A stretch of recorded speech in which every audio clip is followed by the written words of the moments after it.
This is a Little Empire podcast. Visit us at littleempirepodcast.com and on Instagram at Little Empire Podcasts. Are you going to play that dastardly intro again? Ow! This movie's still fine.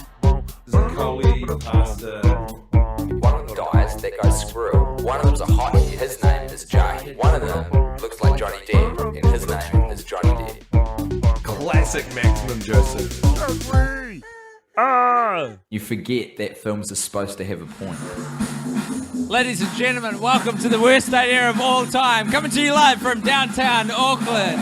It's your boy, Timbo. And your boy, Guy Montgomery. This is episode 31, a.k.a. Watch number 30. That's right. It's our 30th screening of the fantastic, and I use that word with no real regard for its original definition, Maximum Joseph film, We Are Your Friends. We were so terrified of what the future held for us last week that we took solace and security in the company of an old friend and foe, Sex and the City 2. This week sees us wrestling with certainly something that we've spent a lot more time with this year, but in an exciting and foreign new environment. The nightclub Impala on Auckland's famous Shortland Street. And I gotta tell you, in spite of the pumping soundtrack that provides a baseline for this week's episode of the podcast, the club is not jumping. Destiny's Child would not spend any time here trying to have sex with men. You're not wrong. I mean, compared to how it was earlier, we're actually looking a lot better right now, but compared to a normal club, we're looking terribly for midnight on a Friday in downtown Auckland. Okay, let me paint a picture for you guys. Guy Montgomery and myself have been watching a movie on a fucking laptop in the corner of a club on a Friday night by ourselves, and it hasn't affected anything. Not remotely. We've had barely a look. It's an indictment on the club. Absolutely. Do you remember that time we watched Grown Ups 2 in a Kmart? It kind of reminds me of that. It's like you would think we'd be disrupting people, but as it turns out, no one gives a shit because no one was here. Is that an indictment on the nightclub or on our own perception of ourselves? You're getting too deep, too early. 6 of one, 3 plus 3 of the other.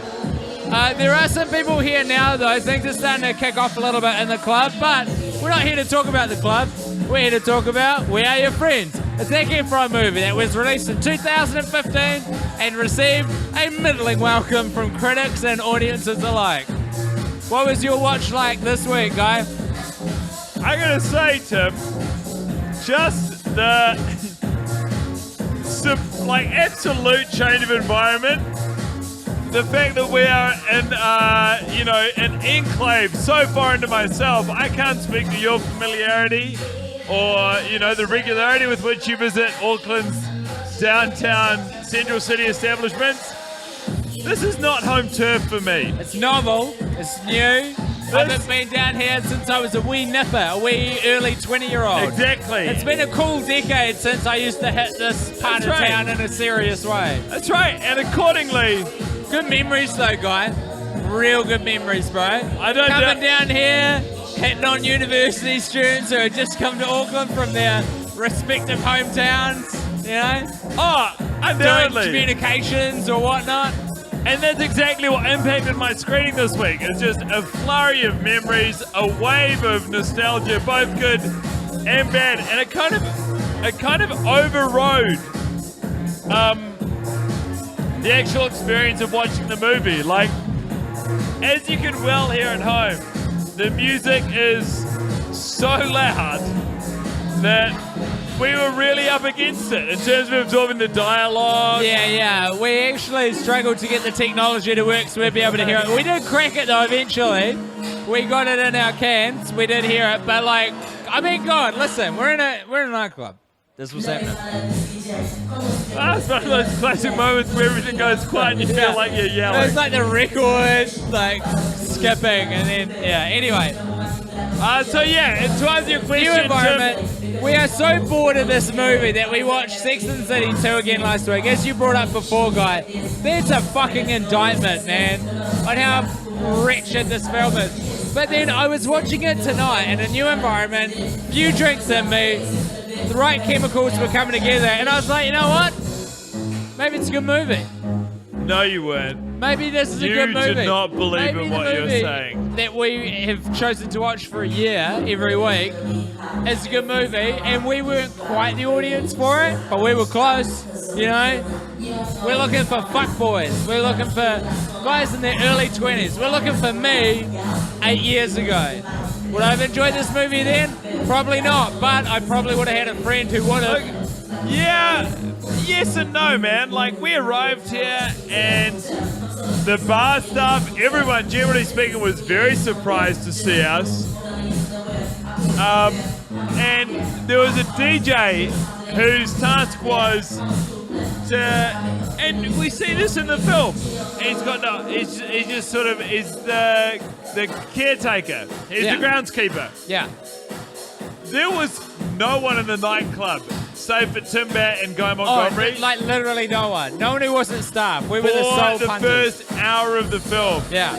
I cannot imagine, and I've tried, I dabbled in a DJing career, You were good, man. I've been to a few gigs that you've DJ'd at. but this guy is playing to an audience of two. Yeah. Both of whom are Watching very a movie. actively wearing headphones Yeah. and watching a screen. Yeah.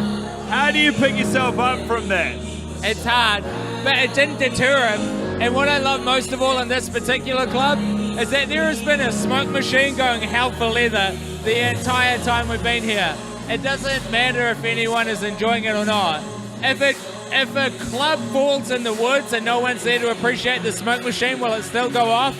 Apparently the answer is yes. Because that thing has been going every 20 seconds on the 20 seconds since we got here. Just pushing out a lot of carbon dioxide into the air. The way that you look at a smoke machine is like a huge pressure release valve on any major function that people get anxiety about hosting. A wedding, a 40th wedding anniversary, a 21st, a 50th. You mean to tell me if you've got a smoke machine, it's smooth sailing. It doesn't matter if anyone's there. The fact of the matter is the party's going off. I mean, that wasn't what I was saying before, but I feel like it is now. You've painted a real picture for me. No, you painted this picture for us. We had a DJ. All I'm saying is the smoke machine was happening. You're saying it's happening. You know what I mean? I see. You get the subtle difference between those two things, right? You know what? Even now, in speaking to you, I understand how the opportunity for miscommunication occurs time and again in a nightclub. The music here is obnoxiously loud, and I am aware that as I say that, we are not the target demographic right now. We are two men trying to find a secure area to converse about the movie. We are your friends. Everyone else here, by all accounts, is looking to fuck, or at least bump and grind. They're trying to find someone to have sex with. That's what clubs are about. I love being reminded of that as well. Like, you go into town and it's just like, oh yeah, this is us for thousands of years. Back in the day in caves, it would have been dudes banging on like an animal skin that was stretched over a tree trunk in rhythmic fashion while you find someone who wants to have sex with you and you have sex with them. Like, this is the same shit, man. Ostensibly, you're right. I don't like to think that, because what we've done is refined it, right? This is like... Well, not much though, to be honest. What do we do? Add a smoke machine and that's it? Call it a day? Is the word refined wrong? Is it modernized? Yeah, I think you're right. We modernized it. We didn't refine it by much. There's couches now and a smoke machine. That's literally the sole addition. Would you sooner pursue romance 500 years ago or in this current climate? He's saying, what would I rather? Like, what do you think would suit your strengths? 500 years ago. So we're talking Dark Ages at that point. We're talking King Arthur and the Knights of the Round. We're talking, what is it called? Like Imperial, what is it called? When like the castles are about and whatnot.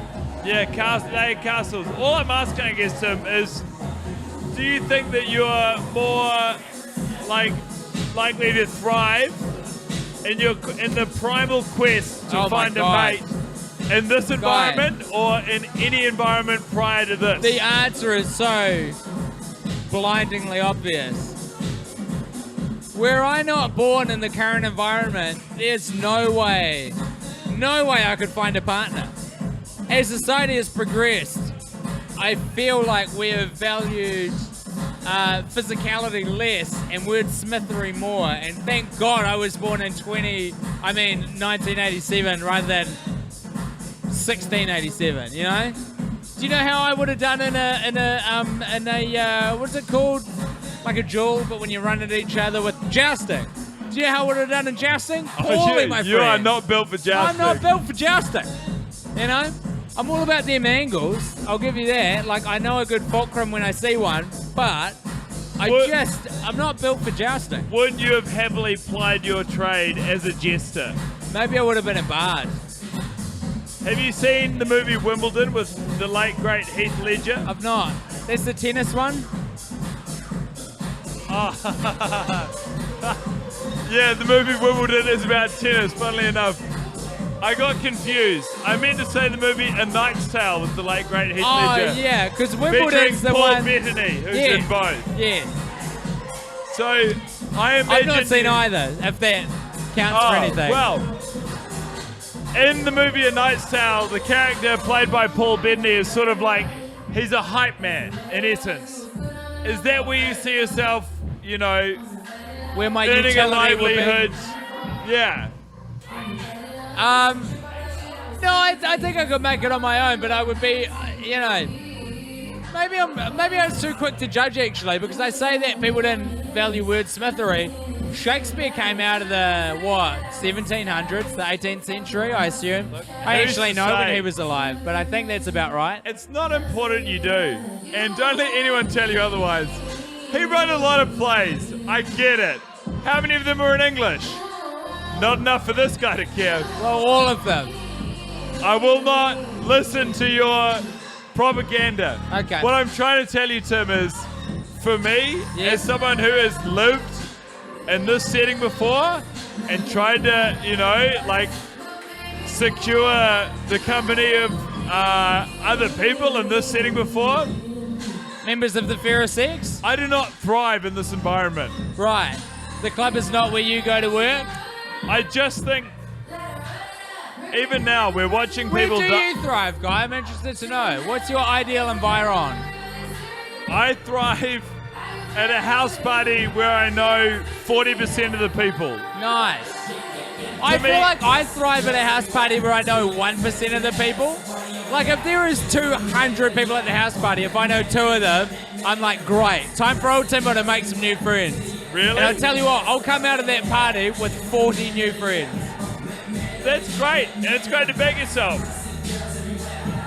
All I'm saying is that I look out upon the dance floor right now, which admittedly is a barren wasteland of humans, but when I have seen people dancing there over the last 45 minutes to 2 hours, I felt very uncomfortable, worried, and insecure on behalf of all of them. You put yourself in the men's shoes. No one's moving with conviction. Everyone's trying to maintain the appearance of having a good time while really being up against it. It's interesting, isn't it? You're in a club and you're like, the only way this can work is for people to poison themselves to the point of being mentally deficient, and we all pretend like it's a cool thing. This is madness. And this is exactly the environment under which where your friends purportedly exist. This is the romanticization, if I may make a noun what once was a verb. They're trying to romanticize this environ and put it on film. It's hard to do. It's bleak, man. There's a lot of sound mixing involved. Like, I mean, it's a lot of... we've got a redhead who's like 2 meters away from us, grinding on a guy who's got frosted tips in the year 2017. Not just frosted tips, but a severely receding hairline. I've been watching that guy for 25, 30 minutes. He is not a day under 35. Yeah. And the woman is like, you know, I feel like she could be finding someone her own age, is all I'm saying. Well, just in a friendly environment. As a side note, let the record show, I do love this song. I gotta say, in spite of our criticisms, very lovely Glassy or potentially Barman just came up. They took away our MPs. Checks, we're alright. Says that we're cool. Okay, so listen. Business end of things. My shining light this week, Guy Montgomery, on our 30th watch, on our 31st episode of this season, is, and I apologise if I've mentioned it in the past, but it's got to be Squirrel when he is at the security gates for the music festival they're going to in Las Vegas. He gets scanned, something's been picked up by the metal detector, the security guard looks at him funny, he says, "It's my cell phone," and holds it out. And it's that look of fear that's in Squirrel's eyes. I think he sells the shit out of that moment. Without mentioning particulars, have you found yourself in a situation wherein you've been confronted by security? I'll tell you the particulars. So I went to a music festival. This is when I lived in Sydney briefly. I moved to Sydney for about 6 months. And I hope that this won't... I'm going to try and tell this story without too many particulars so that my friend gets identified. But it's a great story, which I may have told you in the past. But the podcast listeners may not have heard this. So, a good mate of mine, he had a crush on a girl years ago. She moved to Sydney with her boyfriend. He found out later that the girl and the boy, the girl who he was very sweet on, and the boy who she was with, they broke up. The relationship ended after a few years. So he had been in correspondence online with this woman who he was quite smitten with, and he decided, you know what, I'm going to pursue this. Can I ask, or you can not answer the question, are these people together? No, they're not anymore. But way to ruin the ending, bro. Well, no, when you said anymore, you ruined the ending. You could have kept it open. You could have just let me tell the story, Guy. But right now is different from did they get together? Well, then maybe I haven't ruined it. All right, so he goes, we were living together at the time, and he goes, Tim, I'm going to Sydney to go get the girl. Do you want to come? And I was like, yeah, all right. I had just broken up with someone of mine. So I was like, yeah, I could do with a change of pace. You're just broken up with someone of your own? Yeah. It's a weird way to phrase it. So we moved to Sydney. We moved to Sydney to go and get him to pursue this girl. The timing was just too good. So we went over there, and he bloody got him. It was a beautiful thing. So we lived together for a bit.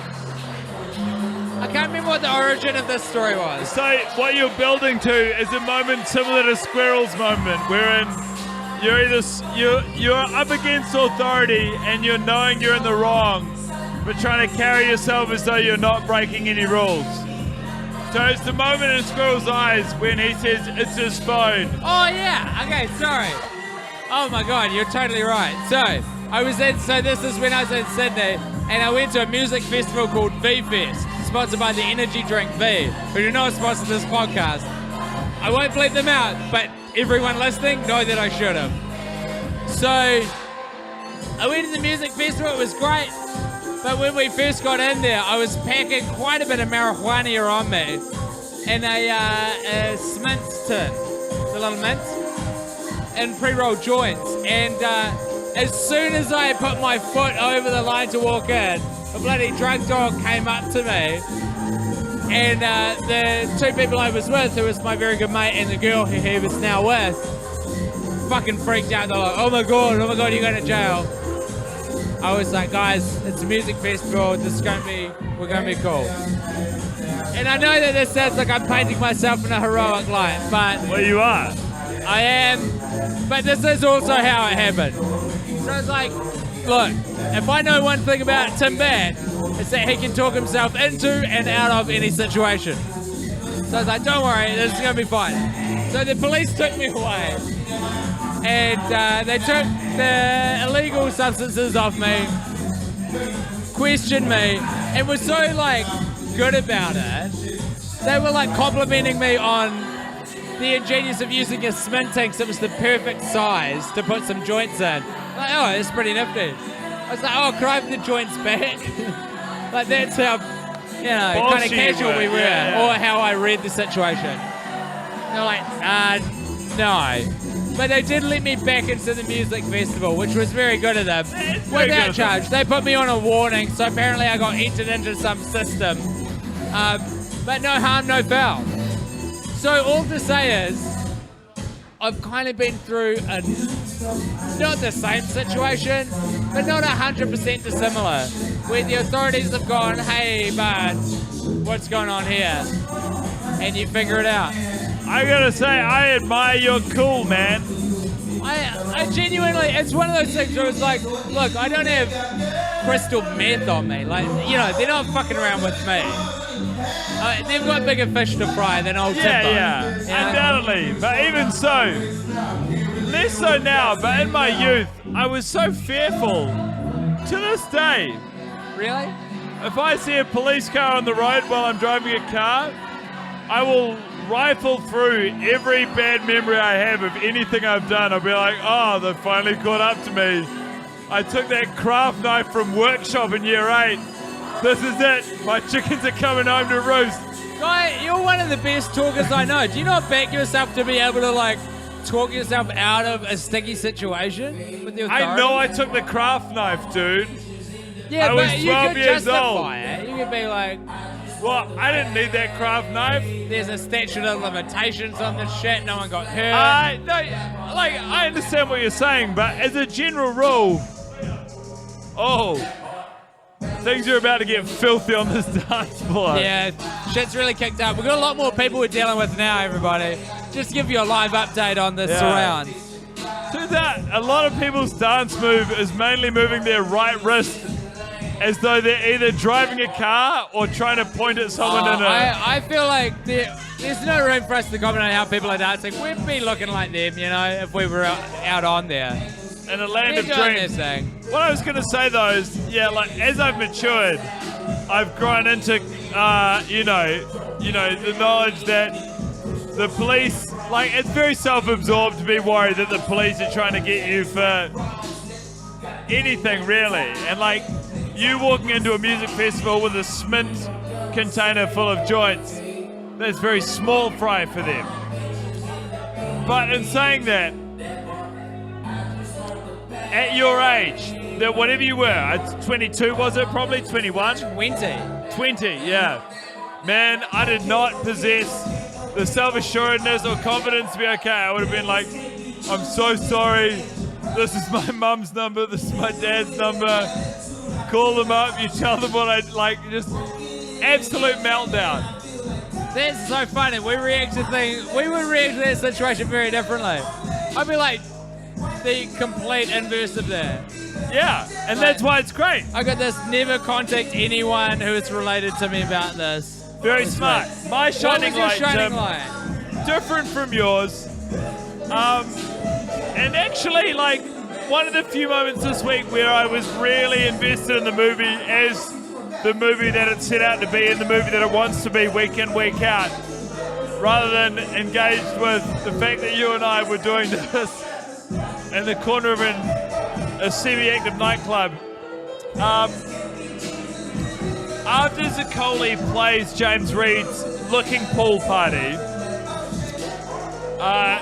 his friends show up, they kick up a stink. Collectively, they leave. They're down on themselves, and this is a dope song. Yeah, Zaccoli. What happened to Outkast, eh? They had creative differences. That sucks. Nah, it's fine, man. Andre 3000 got a bit big for his boots, No. Big boy got a big bit for his boots. Neither of them got too big for their boots. They had a huge career spanning 20 years. Like, how much can you do something with another person? They outgrew one another, and it's fine. But Sorry, you were saying. Shining light. so yeah, Zicoli at some point looks at the check he gets paid by James Reed. I don't know what the number is. You don't know what the number is. It's a lot. I'm gonna guess in the family of $5,000. And it's a huge sum of money. And he's like, fuck, this is too much. And he goes back to James Reed's house with the check. And he says, I can't accept this. And James Reed says, put that back in your pocket. You think I broke up with you? And this week it just stuck out to me. It was like, often when I watch the movie now, I look at James Reed as this desperate loser who's hanging on to Zicoli as this like hope of retaining or rediscovering his youthful vigor and like the time when his lifestyle was enjoyable.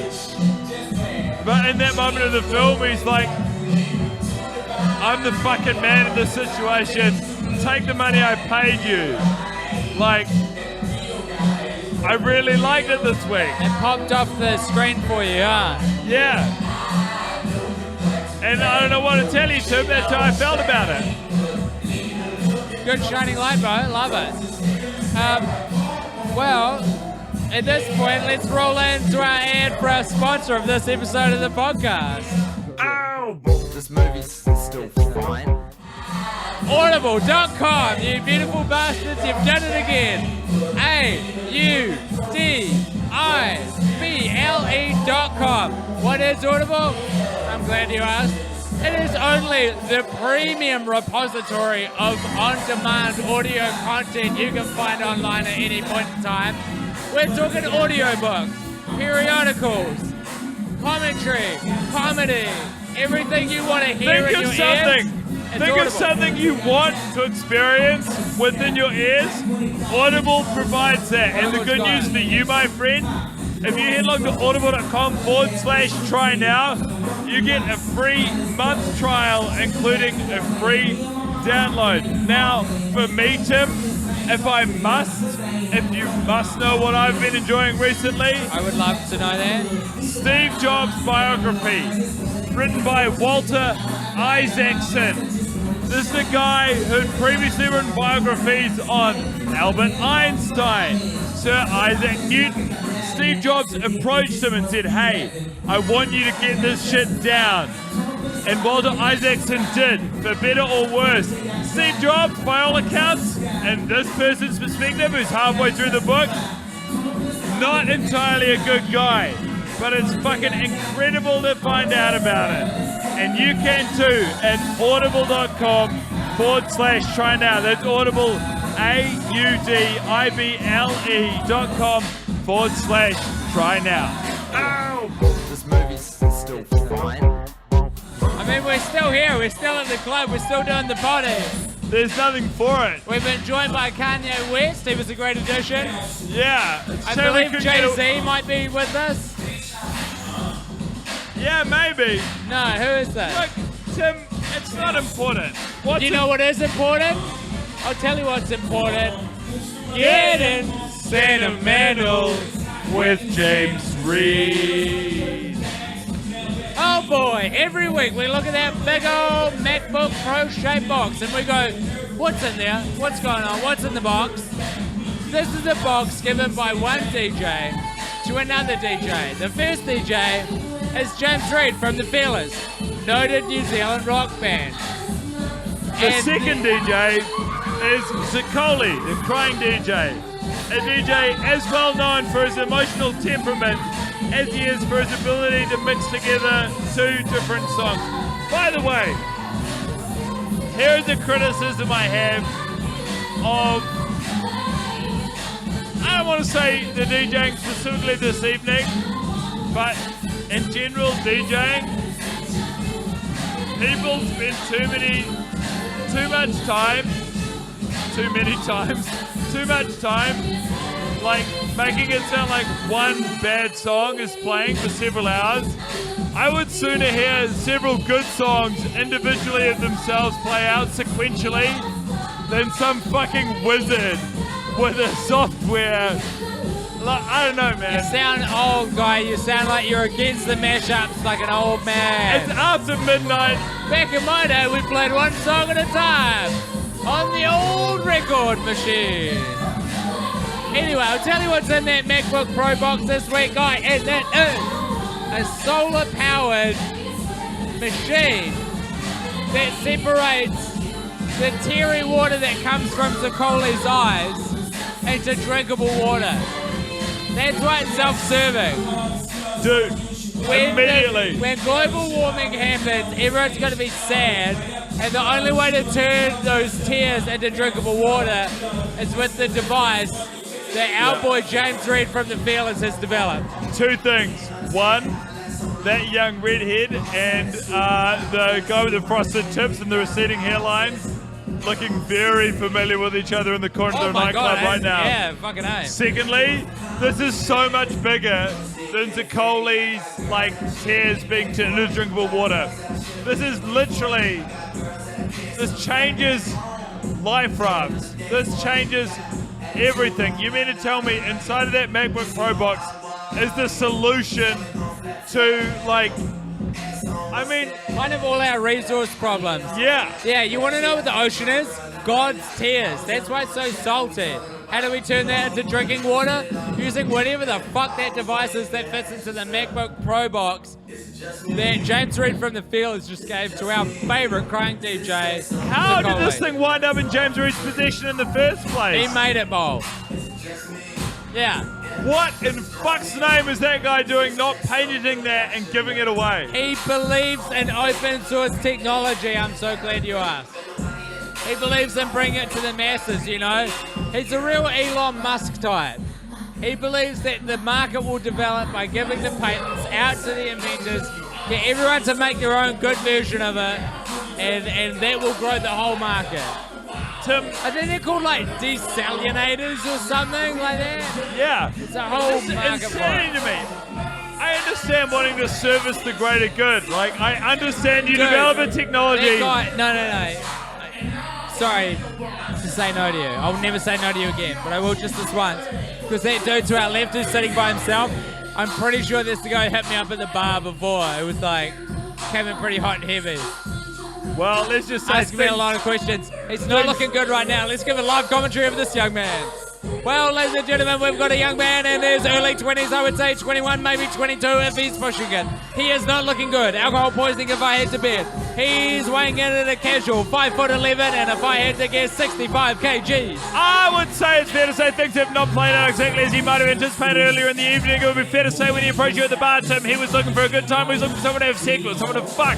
He even told you that when you were ordering a gin and tonic that was a bitch's drink. That was not for a gentleman. I've got to say, Tim, to look at this man by himself right now, slumped across that exact seat, things have taken a turn for the absolute worst. Here are the details I know about this young man so far based on my interaction with him at the bar. His name is Matt. He was asking a lot of questions. He was inquiring as to what I was drinking, and when I announced to him that I was drinking a GNT, he accused of being a faggot drink.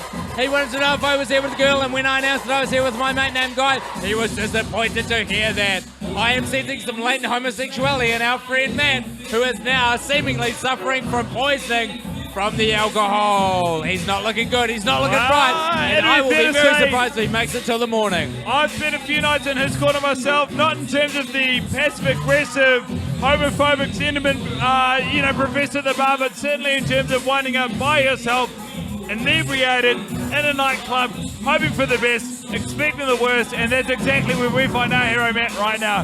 He is on his haunches, and I've got to tell you, I have not one smidgen of pity for the guy. He has fucked it for himself. I have no respect for him. I've got no bad feelings for him. I wish him only the worst in his quest to bake at home, masturbate into a newspaper, and pass out by himself. He's not in a good way, and he's by himself as well. That's the thing that gets me. No one is coming to his aid. He's not a friend in the world at this point. Hey, I'll tell you what though, this club is not by no stretch of the imagination packed.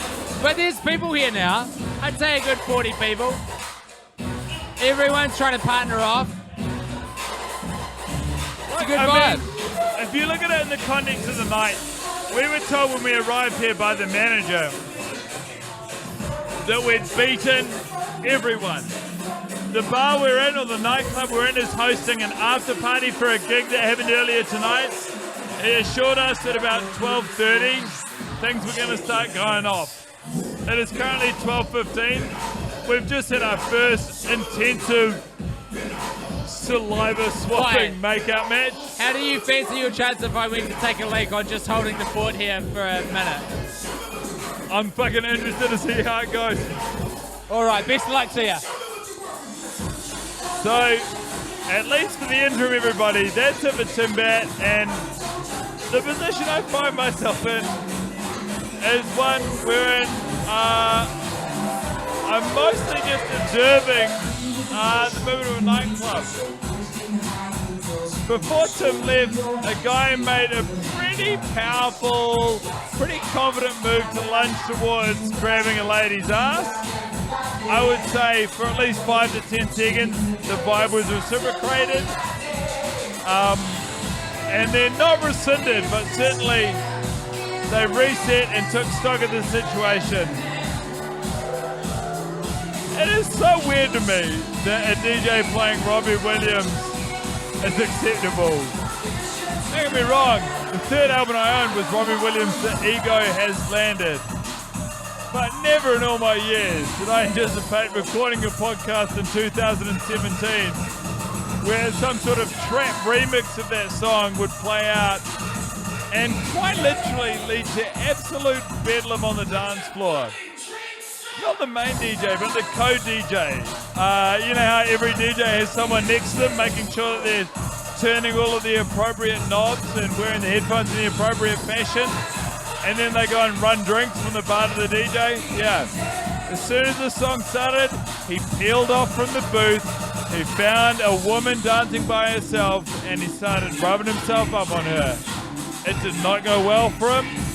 It is insane to me that that's, you know, like, Robbie Williams was the cue for that to happen. It's fucking madness. Welcome back, Tim. Thank you very much. What have I missed so far? Oh, dude. I'm shutting down. Oh, no, that's not good. I've never in my life heard Robbie Williams used as a backbeat to a dubstep track. That is a bold innovation from whoever is DJing tonight, and I welcome it. I am all about hearing exciting new ways of creating something we call music, and I'll tell you what, I've never heard of such a concept attempted before, let alone pulled off to this extent. It's amazing. It's great stuff. It's funny you should mention that, Tim, because I brought up that exact topic while you were urinating. It's just exciting, right? Like, for people of our age to hear Robbie Williams heard as a backing track for a dubstep I mostly song. found it confusing. Yeah, it's discombobulating, but you know what? All new social movements are. In the 60s, do you think that everyone was real comfortable with civil rights taking main stage? Some people weren't comfortable, but they had to get used to it. In the same way that we're going to have to get used to Robbie Williams being the backbone of the forthcoming I don't know. Dubstep apocalypse. I don't know if I'm super comfortable with those parallels being drawn.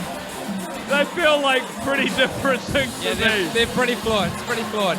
All I'm saying is social movements. They happen all the time. Go get used to them. Look, as promised by our host, the nightclub is filling out. I want to ask you guys, what do you make of watching We Are Your Friends in an environment that best matches We Are Your Friends, the movie, like the setting?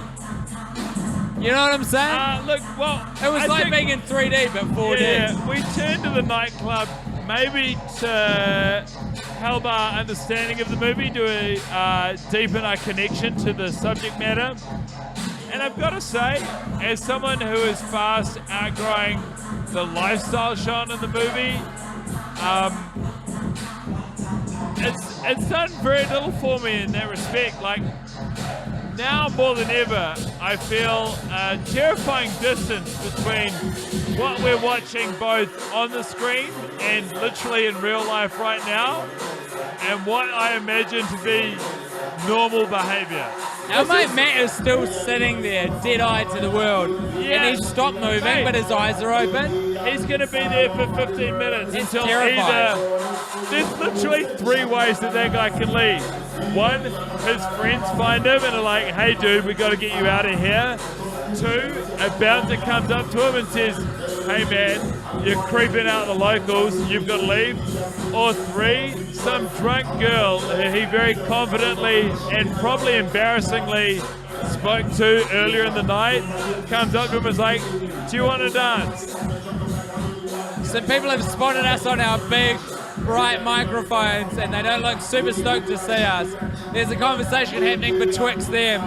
And look, it's going to be exciting how the night progresses. One of them is wearing a Santa Cruz muscle tee. I don't know what that means for the rest of our night, but at this particular juncture, probably ready to wrap it on up. Yeah. It doesn't mean a lot for our night, Tim. I think what it means for him is the likelihood of getting anyone to touch his dick is very, very low. All right. It's been, I'm going to be honest with you, it's been different and also quite tiresome. My voice is strained. We are like 1 centimetre from each other, and both of us are yelling. Positively. There's no getting around it. Volume is key when you're in the club trying to record a podcast. And if we've taught you nothing else, person listening right now, there's 2 lessons to take away from this. Number 1, you got to shout at the person next to you in a club. And number 2, love yourself, bitch. Love yourself, bitch. You got to do it. Thank you so much for listening. We'll be back next week. Who knows where? Definitely not where we are right now. And look, let's take the opportunity to extend this as far as we can. Go to patreon.com/TWIOAT. If you give us more than $5 a month, you will get access to a myriad of content. And when I say myriad, I mean one thing specifically, and that is the Deciders Club, where some people pick what movie we're going to watch twice in a row, and then we do an episode. Our most recent one was Batman and Robin, and we did a whole director's commentary, 2 hours long on that bad boy. There's lots of other tiers too, but you get access to other shit. Guy is moments away from going to Perth, Australia to do some shows. If you want the details, head along to my website, GuyMontComedy.com. Underneath the gigs tab, everything you could possibly want to find out about is right there waiting for you. Guy and I will be doing shows in the Melbourne Comedy Festival, the Sydney Comedy Festival, the New Zealand Comedy Festival, and we're organising our world tour to end this podcast as well. So everyone, stay tuned, stay frosty, we're in the club. We'll catch you guys later. Thank you for listening. This really has to end right now, dude. We've got to stop recording this podcast now. Ow! This movie's still fine. Collie, pasta. One of them dies, that goes screw. One of them's a hottie, his name is Jay. One of them looks like Johnny Depp, and his name is Johnny Depp. Classic Maximum Joseph. You forget that films are supposed to have a point. Thanks for listening to this podcast. If you're thirsty for another, why not try Boners of the Heart?